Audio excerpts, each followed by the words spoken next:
매주 수요일 이 시간에는 ETF를 통해서 시장 투자 전략 세워보고 있습니다. 오늘 이 시간 NH 아문디 자산운용의 안진우 팀장과 함께합니다. 어서 오세요. 네, 안녕하십니까? 네. 미국 증시를 중심으로 좀 출렁임이 있는 가운데 네네. 그래도 오늘 우리 시장을 보자면은 어제의 하락을 잘 극복하고 있는 것으로 보여지거든요. 네, 맞습니다. 최근 글로벌 증시의 흐름, 특징적인 사항들 어떤 것들이 있을까요? 네, 지난주는 굉장히 긴 연휴를 끼고 있었죠. 네. 우리나라는 쉬었지만 다른 증시 돌아갔었는데 한 주간의 흐름을 보면은 일본 니케이 지수가 가장 좋은 흐름을 보였습니다. 사상 최고치를 경신하면서 약 7% 정도 주간으로 상승을 했는데요. 네. 다만 일본 집권당인 자민당과 공명당이 최근에 이제 협력이 종료가 26년 만에 되었죠. 이러다 보니까 재정 확대 정책을 공언했던 자민당의 다카이치 총재의 총리직이 불투명해졌다. 이건 좀 이슈로 볼 필요가 있을 것 같습니다. 이 밖에 미중 무역 갈등으로 중국 상해종합 같은 경우에는 5% 정도 하락을 했고요. 나스닥과 S&P 500은 한 1% 정도 미만의 하락 추세를 보였습니다. 코스닥은 1% 정도 상승을 했는데요. 연초 이후 보더라도 한 49% 정도의 굉장히 좋은 실적을 보이고 있습니다. 네, 어제 또 사상 최고치를 경신한 코스피 지수, 글로벌 증시 내에서 사실 지난해 같은 경우에는 거의 뭐 바닥권 수준의 수익률을 보여줬었는데 네네. 올해는 그 서름을 되거품하면서 상승률 상위를 차지하고 있습니다. 이런 가운데 ETF 측면에서 보자면 어떤 종목군들이 상승률 상위를 차지하고 있나요? 네, 주간으로 보면은 양자 컴퓨팅 ETF가 굉장히 높은 수익률을 보였습니다. 네. 한 20%대의 수익률을 보였는데요. 주간 단위로요? 예, 주간 단위로 대단합니다. 20%입니다. 예, 예. 종목들을 먼저 살펴보시면은 코엑트 글로벌 양자 컴퓨터 액티브가 22%, 플러스 미국 양자 컴퓨팅 탑10이 20%, 소울 미국 양자 컴퓨팅 탑10이 한 19% 정도 거의 비슷하게 한 20% 정도 전후의 수익률을 보였습니다. 그리고 미국 주식 베스트셀러가 한 15% 정도의 수익률을 보였는데요. 이 ETF 같은 경우에는 AMD나 유나이티드 헬스그룹, 그다음에 메타 등으로 구성이 되어 있습니다. 최근에 팔라듐 같은 경우도 수익률이 상당히 좋은데요. 주간으로 약 14% 정도의 수익률을 보였습니다. 6위 같은 경우에는 미국 양자 컴퓨팅 탑10이 13%의 수익률을 보였습니다.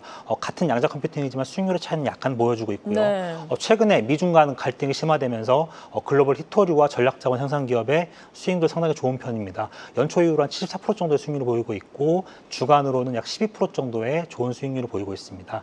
타이거 미국 AI 반도체 팹리스도 12.3% 정도의 수익률을 보였는데요. ETF는 이 반도체 설계만을 전문으로 하는 기업 엔비디아나 AMD, 브로드컴 등으로 구성이 되어 있습니다. 아홉 번째로는 에이스 금연물과 타이거 KLX 금연물, KLX 금연물에 투자한 ETF가 약 11.9%의 수익률을 보여줬습니다. 네, 무엇보다도 양자 컴퓨팅과 관련된 ETF의 수익률이 어마어마하다라는 생각이 드는데 네네. 사실 우리나라 ETF 쪽에서 양자 컴퓨팅과 관련된 ETF가 상장된 지는 오래되지 않은 기억이거든요. 네, 맞습니다. 상장 이후에는 흐름이 전반적으로 어땠습니까? 네, 말씀하신 대로 양자 컴퓨팅 ETF가 5종목이 상장이 되어 있습니다. 한 종목은 작년 12월에 상장이 되었고요. 나머지 4종목은 올해 3월 달에 상장이 되었습니다. 3월이요? 예, 맞습니다. 하지만 상장 이후 수익률을 보시면 상당히 좋은 편입니다. 소울 미국 양자 컴퓨팅 탑10 같은 경우가 약 211%의 굉장히 좋은 수익률을 보여주고 있고요. 다른 ETF 4종류도 거의 100% 전후하는 상당히 좋은 수익률을 보여주고 있습니다. 이 양자 컴퓨팅 ETF의 공통적인 주요 상위 종목은 리게티 컴퓨팅, D-Wave 퀀텀, 아이온큐 이 세 종목이 주로 주축이 되어 있는 거 거의 공통점으로 볼 수가 있고요.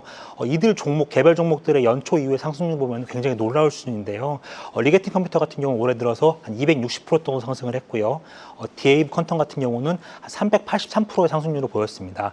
아이온큐는 약 96%의 상승률을 보일 정도로 굉장히 수익률이 좋았고요. 최근에 노벨 물리학상에 양자 컴퓨팅의 토대를 놓은 존 클라크 교수 등도 공동 수상을 했고요.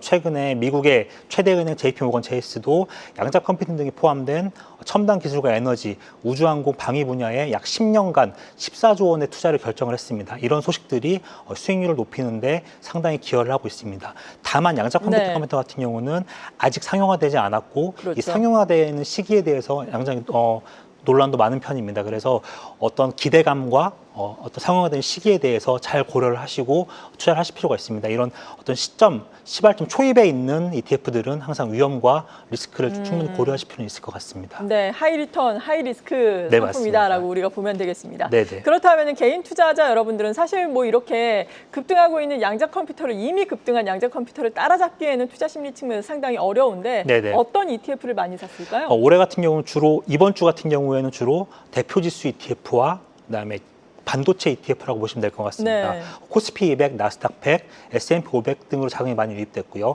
1위를 보시면은 코덱스 200, 타겟 유클리 커버드 콜이 1,060억 정도가 주간으로 유입이 됐습니다. 2, 3, 4위, 5위를 보시면 전부 다 S&P 500, 코스피 200, 나스닥 100, S&P 500 등과 같이 대표 지수로 보실 수가 있고요. 6위를 보시면은 타이거, 차이나 휴머노이드 로봇이라고 해서 중국에 있는 차이나 휴머노이드 쪽에 투자한 ETF가 430억으로 6위에 올라와 있습니다. 7위 같은 경우도 미국 나스닥 100 ETF가 올라와 있고요. 8위 같은 경우는 타이거 반도체 탑 10, 그다음에 9위가 코덱스 반도체로 최근에 반도체 시장이 좋지 않습니까? 네. 반도체 ETF가 8위와 9위에 각각 올라와 있습니다. 10위 같은 경우는 코덱스 금 액티브라고 해서 이건 KLX 금 현물과 약간 다르게 국제 금 시세를 추종하는 ETF가 약 280억 정도의 자금이 유입되었습니다. 보시면 개인 자금들은 어떤 특정 테마에 몰린다기보다는 아직까지는 반도체와 대표 지수 위주로 투자가 되고 있다라고 보시면 될 것 같습니다. 네, 반도체에 대해서 조금 더 자세하게 알아보겠습니다. 어제 삼성전자가 잠정 실적으로 어닝 서프라이즈를 기록하면서 52주 최고가를 경신을 했지만 차익 실현을 하자라는 투자 심리도 있었던 것 같고 시장 네네. 상황도 계속해서 미중 간의 무역 갈등이 다시금 점화가 되면서 좀 하락을 하면서 그 여파를 맞으면서 또 하락 마감을 했습니다. 네네. 오늘 같은 경우에는 또 삼성전자 1.6% 상승을 하고 있는데 네. 반도체에 대해서 전반적으로 먼저 알아볼까요? 네, 올해 하반기 들어서 반도체, 특히 국내 반도체 업종들이 굉장히 투자자들한테 관심을 많이 받고 있습니다. 메모리 반도체가 슈퍼사이클에 접어들었다고 보는 의견도 상당히 많고요. 한미 관세 협상 시에 처음에는 조선업이 가장 큰 관심을 받았지만은 최근에 한미 동맹 강화가 되면서 미국 기업들이 한국 반도체, 메모리 반도체를 주문하는 일들이 상당히 많이 늘어나고 있습니다. 네. 이 반도체 쪽은 특히 수출을 보면 알 수 있는데요. 올해 2월에서 9월로 누적 한국 수출액은 약 2.2%가 올랐습니다. 근데 보시면 반도체 같은 경우에는 약 16.8%가 증가할 정도로 상당히 크고요. 오히려 반도체를 빼면은 전체 수출 총액은 하락했을 정도로 반도체가 굉장히 좋은 성과를 보이고 있습니다. 특히 삼성전자는 SK 하이닉스와 마이크론에 이어서 세 번째로 엔비디아의 12단 HBM을 공급하는 업체가 되었고요.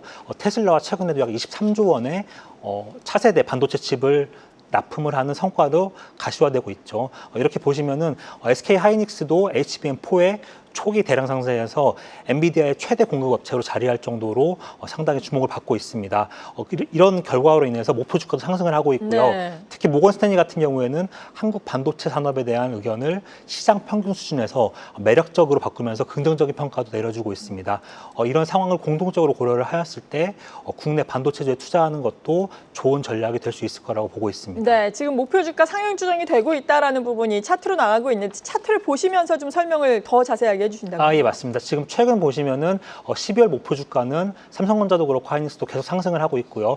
주가도 따라서 상승하는 모양새를 보이고 있습니다. 모건 스탠리도 주가를 상승했지만은 다른 노무라든지 다른 증권사들도 각자 지금 반도체, 특히 메모리 반도체가 좋은 성과를 보이고 있기 때문에 목표 주가를 상향을 하고 있는 것으로 보이고 있습니다. 네, 그렇군요.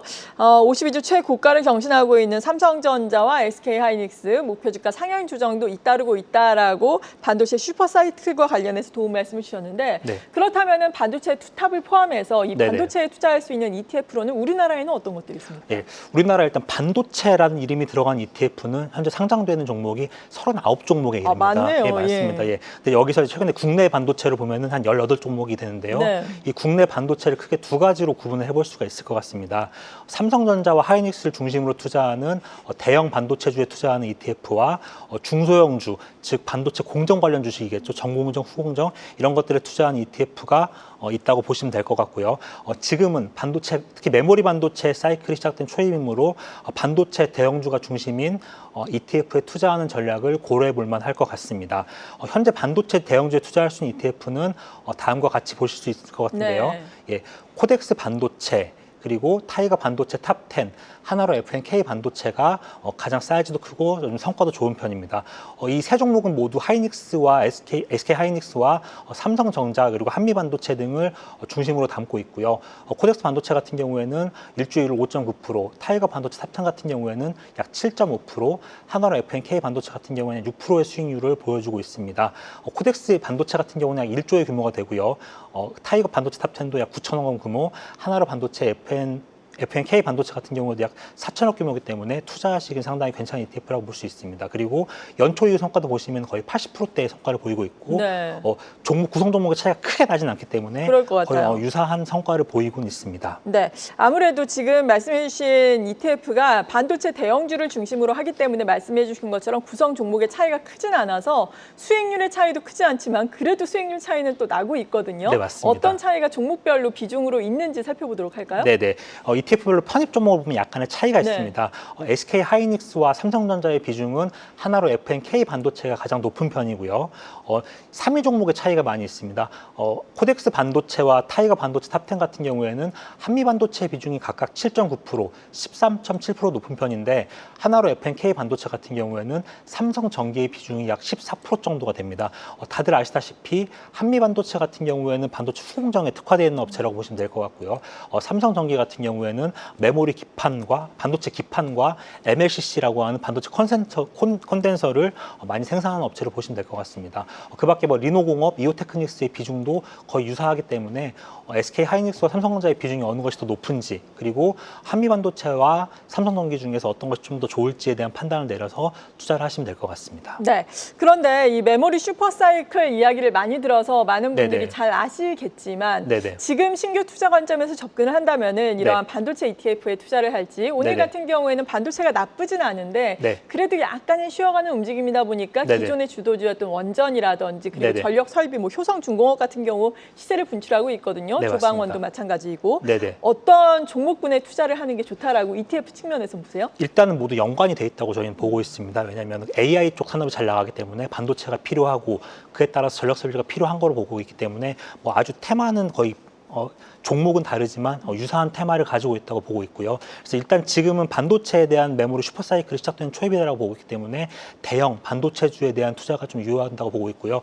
전력 설비 같은 경우는 말씀하셨지만은 원자력 같은 경우는 최근에 약간 주춤한 경향을 보이고 있지만 네. 장기적으로는 투자의 관점에서는 좋다고 보고 있습니다. 다만 전력 설비 같은 경우에는 당장 많은 설비가 들어가야 되기 때문에 전력 설비도 원전이 올라가고 그 다음에 반도체가 많이 필요하고 데이터 센터가 지어지면 당연히 전력 설비에 대한 니즈도 커질 거라고 보고 있습니다. 그래서 어느 한 종목에 집중 투자보다는 반도체, 원전, 전력 설비를 좀 나눠서 투자를 하시되 지금 같은 시점에서는 반도체에 조금 더 비중을 실어보시고 그 다음은 전력 설비로 보시는 게 맞지 않을까 싶은 생각이 들고 있습니다. 네. 그런데 이들 종목이 모두 긍정적으로 보인다라는 것은 네네. 지수도 또 우상향 기조를 유지할 것이다 이렇게 보고 계신 거예요? 네, 지수는 근데 다만 선별적으로 네. 되지 않을까 싶습니다. 아까 저희 우리나라의 수출 현황을 보여드렸듯이 반도체를 빼고 나면은 지수 같은 경우 반도체를 빼고 나면 다른 업종 같은 경우에는 약간 수출이 하락 추세를 많이 보이고 있습니다. 특히 우리나라 같이 수출에 많이 의존하는 국가에서는 이게 좀 치명적일 수가 있는데요. 아까 말씀드렸듯이 반도체의 증가율을 빼면 우리나라의 수출 총 증가액은 올해 2월에서 9월까지 하락 추세를 보이고 전년 동기 대비해서는 하락한 추세를 보이고 있습니다. 그래서 아무래도 지수 전체가 다 간다기보다는 네. 아무래도 업종 위주로 가지 않을까라는 생각을 좀 하고 있습니다. 네, 지금 말씀해 주신 ETF로 선별적인 접근이 필요할 것 같습니다. ETF 투자 전략 NH 아무지 자산운용의 안진우 팀장과 함께했습니다. 고맙습니다. 네, 감사합니다. 계속해서 다양한 경제 이슈를 알고 싶다면 구독과 좋아요, 알림 설정 부탁드립니다. AI 캐스터 권미정이었습니다.